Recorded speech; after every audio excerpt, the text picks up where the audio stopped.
நான் உங்கள் film therapist. உங்களுக்கு ஃபெமினிசம் பேசுகிற பொண்ணுங்களை பார்த்தாலே பிடிக்காதா? அண்ட் வந்து நீங்கள் வந்து ஒரு ஃபெமினிஸ்ட் பேசுகிற பொண்ணா அப்படின்னா இந்த படத்தை கண்டிப்பாக பார்க்கணும். அதான் ஆண்கள் பாவம் பொல்லாதது. ஸோ வந்து இந்த படம் வந்து பொண்ணுங்களுக்காக எடுத்திருக்காங்க, பசங்களுக்காக எடுத்திருக்காங்க அப்படின்ற மாதிரி இல்லாமல் ஒரு 2 பேருக்குமே ஒரு பொதுவான படம் தான் இந்த ஆண்கள் பாவம் பொல்லாதது. ஸோ பிளாக் ஷீப் ப்ரொடியூஸ் பண்ண இந்த படத்தில் ரியோராஜ், மாளவிகா நடிச்சிருக்காங்க. ஸோ படத்தோட கதையை பற்றி பார்த்தோம்னா 2 பேர் அரேஞ்ச் மேரேஜ் பண்ணிக்கிறாங்க.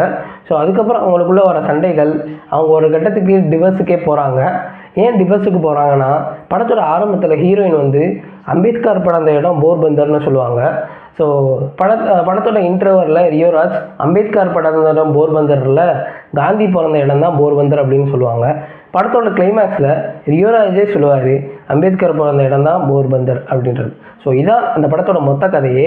ஸோ அந்த ஒரு சின்ன விஷயத்துலேயே தெரிஞ்சிருக்கும், ஒய்ஃப் என்ன சொல்கிறாங்களோ அதை சரின்னு சொன்னால் தான் திருமண வாழ்க்கையே நல்லா இருக்கும் அப்படின்றது. ஸோ அதுதான் இந்த படத்தில் அவங்க சொல்ல வர விஷயம். அண்ட் அது மட்டும் இல்லாமல் படத்தில் ஃபெமினிசம்னா என்ன, இப்போ இருக்க மென் வந்து ஃபெமினிசத்தை எப்படி ஹேண்டில் பண்ணுறான், ஸோ அந்த மாதிரி விஷயத்தெல்லாம் ரொம்பவே நல்லா அழகாக ஃபன்னாக சொல்லியிருக்காங்க.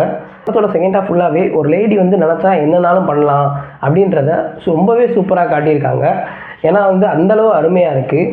ஒரு பையன் பக்கத்து ஒரு நாயம் இருந்தாலுமே ஒரு பொண்ணு நினச்சா அந்த பையனை என்னன்னாலும் பண்ணலாம் அப்படின்ற மாதிரி தான் செகண்ட் ஹாஃப் இருக்கும்.